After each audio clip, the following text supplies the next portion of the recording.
that, we're going to talk some Browns again with our dear friend Aditi Kinkhabwala. How you doing today, Aditi? Hey guys, it's good to. I can't believe it's Jay. Jay, I haven't seen you in months and months. Aditi, I don't think I've seen you since last football season, to be honest. Is that how? Well, you look great. You look exactly the same. Well, I think that's a good thing. You do too. But boy, how the football narrative has changed here in Cleveland, right? Ooh. Maybe just a little. You have to have some good nuggets on Shedeur Sanders, both what happened last week and what's going on this week in terms of preparation. Just empty your notebook on your thoughts and what you're hearing and where we are on this project. Oh my goodness. So where do I start? Okay, number one, I think it is absolutely absurd to think that Kevin Stefanski would be doing anything to prevent the growth and development of any player, much less Shedeur Sanders. Kevin Stefanski's job is to win games. He wants to win games. If Shedeur Sanders gave him the best opportunity to win in any given week, then he would have played him. So this is not some closet pettiness. This is not Kevin Stefanski having some bias. So can we dispense of that, please? This is not coaching malpractice. This is not coaching negligence, okay? Number one. Number two, in fact, Kevin Stefanski has been so committed to Shedeur Sanders' growth that the start of the season, when Shedeur was always inactive on Sunday, he made sure that Shedeur had individual extra instruction every Friday and every Monday after practice. So yeah, we heard that during the telecast. That was interesting. I did not know that. And I'm pretty sure it was our crew that told you that. It was your crew. Yeah. Well, thank you, Jay. Thanks for listening to us. Appreciate that. Of course. But of course, look, I've covered the National Football League. I have been going to practices in the National Football League for 16 years. Outside a situation where you had a veteran quarterback who got a weekly day off. For instance, Ben Roethlisberger at the end of his career took one day off a week. Then the backup would get a huge chunk of reps. But outside a situation like that, I have never seen a backup quarterback get a huge chunk of first team reps. Maybe at best you're getting 1 or 2 reps a period, and often those are run plays. Those aren't the significant new plays that are being added. Your first team quarterback needs the reps. I just talked to Kurt Warner this week, and he said even towards the end of his career, he didn't want to give up any first team reps. Wow. Because quarterbacks who are preparing for the weekend want as many practice reps as they can get. However, a backup, a starter, anybody can take any extra reps after practice that they want to. I used to watch Antonio Brown work for an hour after practice by himself when he was at the peak of his game. Maybe not the best example right now, but he was the hardest worker in the National Football League. And look where that got him. I've ever covered. Is it possible Antonio Brown thought he had 2 other players on the field that were working with him and didn't realize they weren't there? Can I stick with what I was doing? You open that box. Go ahead. Okay, here's another one. Baker Mayfield. I remember when Baker Mayfield was a rookie and Tyrod Taylor was the starting quarterback in Cleveland. Tyrod was the guy that was the first one in, the last one out. Baker made sure to be in the film room with him that early in the morning and that late in the day. So you have free will as a player at any point to ask a coach to stay after with you, to ask your receivers to take extra reps with you, to watch film. So let's please not sit here and say that it's Kevin Stefanski that is preventing any player from putting in any work that that player wants to put in. Now, it's ridiculous.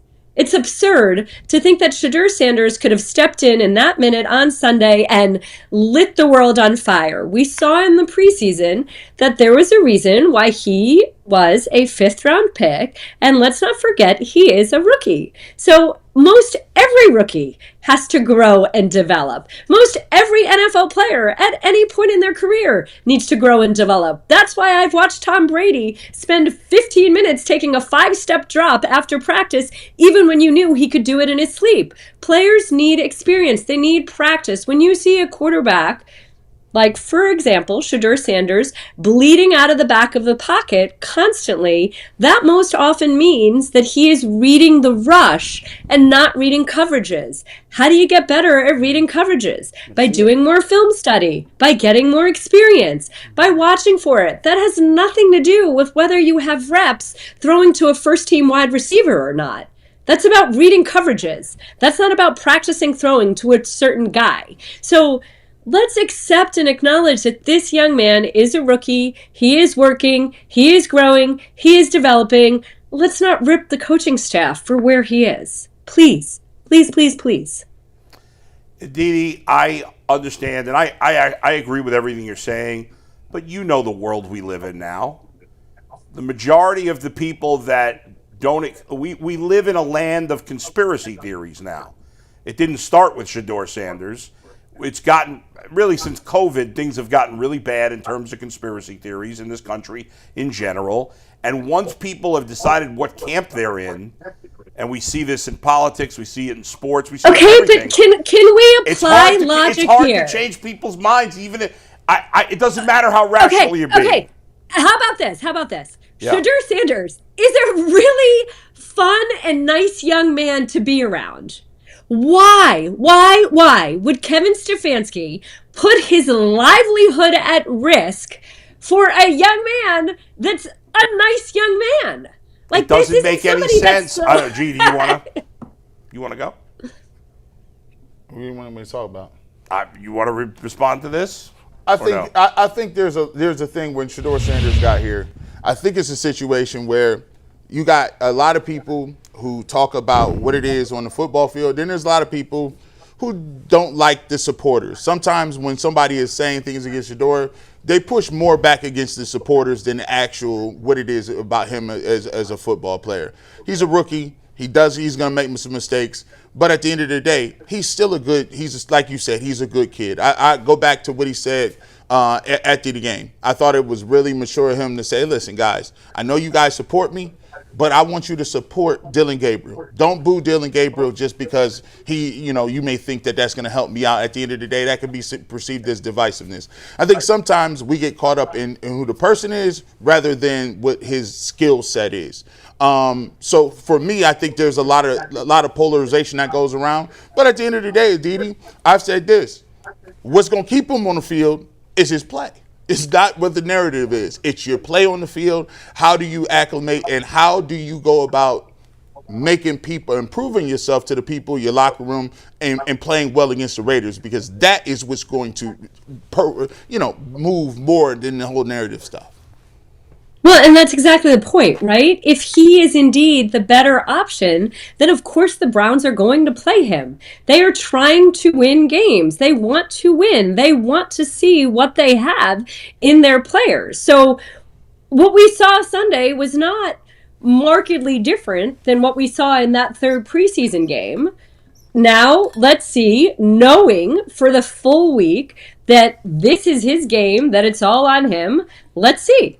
Let's see what he can do. And of course, it also helps that the Browns coaching staff can winnow the script, the playlist, to things that he feels most confident in. Mm-hmm. Yeah. And the cans that he can and wants to make, which is not necessarily the same list as a Bailey Zappi could make, or even a Dillon Gabriel can make. And Dillon Gabriel's favorite plays are not necessarily Shedeur Sanders' favorite plays. You know that Tommy Rees and Kevin Stefanski will build a game plan that Shedeur feels most confidence in. So let's see what happens then. Yeah. Play to his strengths. Speaking to that, Aditi, I think we saw it in his preseason game. You mentioned it, and we saw it during his time in the game on Sunday. The bleeding, retreating, running south. The drifting, yep. That turns 6 and 7 yard sacks, which you can overcome, into 13 or 15 yard sacks, which now, you get the punt team ready. I felt like at Colorado and during his preseason game when he looked good, I thought they were moving him, getting him out of the pocket, not making him a drop back passer, because that's, I feel, where things break down. Do you feel like that's his strength, and that's one of the things they'll play to, instead of a straight drop back, maybe moving him and rolling him out to the right?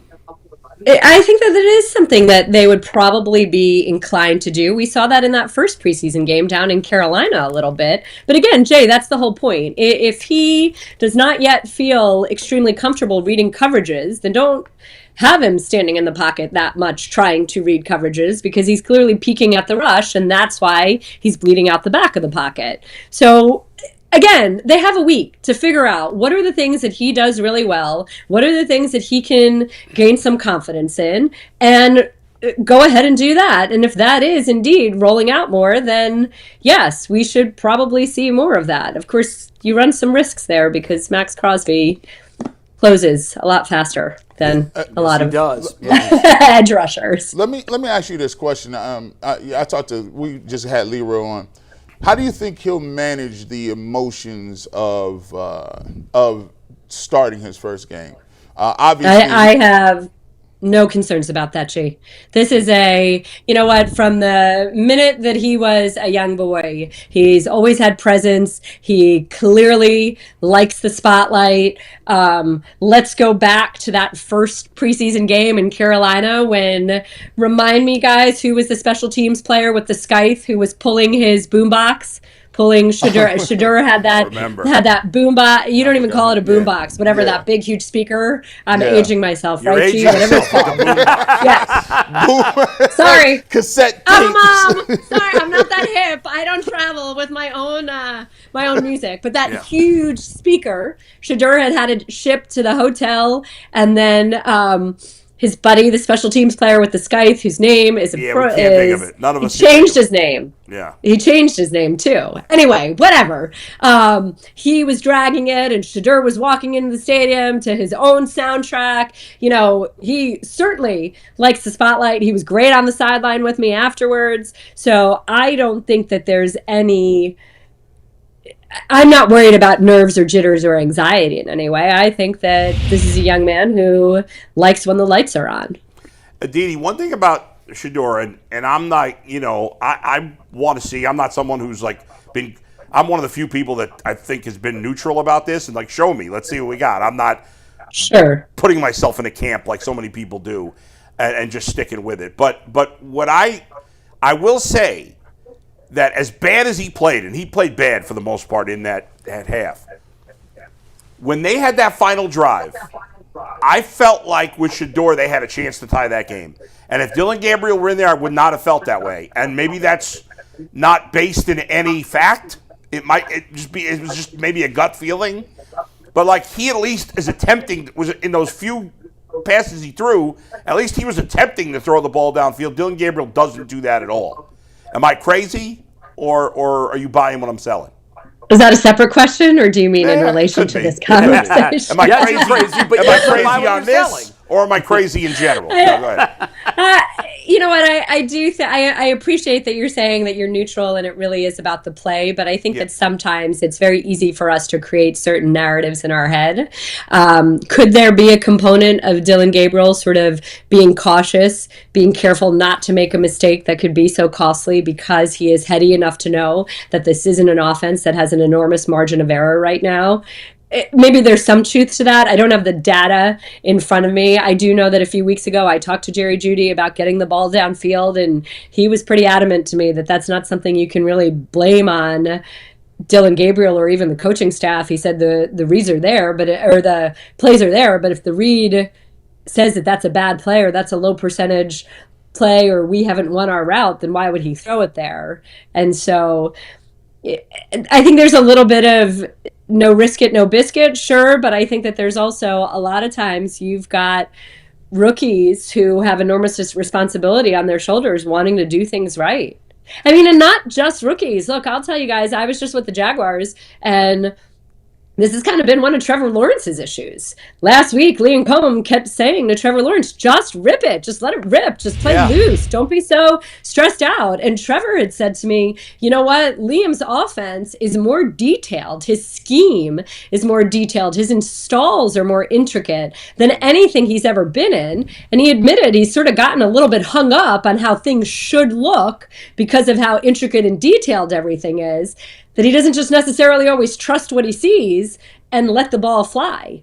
And Liam Cohen had said to Trevor Lawrence last week, if you make a mistake, it's okay. We're in it together. You can't let this fear of throwing an interception paralyze you. But Trevor Lawrence is 5-6 years into his career? That offense is way more well-rounded than what the Browns have. You have a rookie here. You're not, running the ball with this unbelievable authority. Your line hasn't been playing lights out. Yeah. Your pass catchers sure aren't beating anyone downfield in any way. Aditi, I got to cut you off for a second because what they're doing, this playing conservative is not working. They're 2-8. What do you got to lose? Sure. What do you got to lose? Well, I mean, That's the time to let it rip. Yeah, let it rip. You're That's losing. It. And so we'll see. I don't know. Hey, before you go, I don't disagree with you. I don't disagree with you there either. But before you go, they don't pay give me us the a big couple bucks minutes. for Give that. us a minute or two on Myles Garrett because he deserves some love. He really is playing lights out, isn't he? Really tremendous. And I appreciate that he has not allowed the results to dampen his fervor or his fire. Right. Whatever it is that is driving him right now, whether it is frustration of where he finished in Defensive Player of the Year a year ago, whether it is a sense of, all I can control is my play, and so I'm going to control my play and see if that can possibly motivate others or push others, whatever it is. He's a beast. There's nobody, I was talking about this on the field this past week with a coach. There's not anybody in the National Football League that you feel on the field the way that you feel Myles Garrett. Mm-hmm. That's well said. Unbelievable. I think Aditi, I know he's talked before about wanting to win the Defensive Player of the Year award. I think at this point, I'd never say this publicly, but I'm putting him on the couch. I think he's looking around saying, here we are in the midst of another season that will not go well, and we're not going to get any team results. But now he's looking at the numbers and saying, if I can keep my pace up, I will break the all-time sack record. Shatter. And I think that's what he's motivated by, and also probably the likelihood that would get him a second NFL defensive MVP. And I think what he's doing is mitigating much of the argument last year, which was, how do you name a player or how do you award a huge individual honor to a player who played on a 3-win team? And I think that what he's doing is, I'm going to make my presence felt in such a way, I'm going to make my numbers so huge that that team record can't be used as a knock against me. And we talked about that yesterday. Very rarely does a player win that on an awful team. And I think to do it, you got to do something all-time great, and that's what we're watching. Aditi,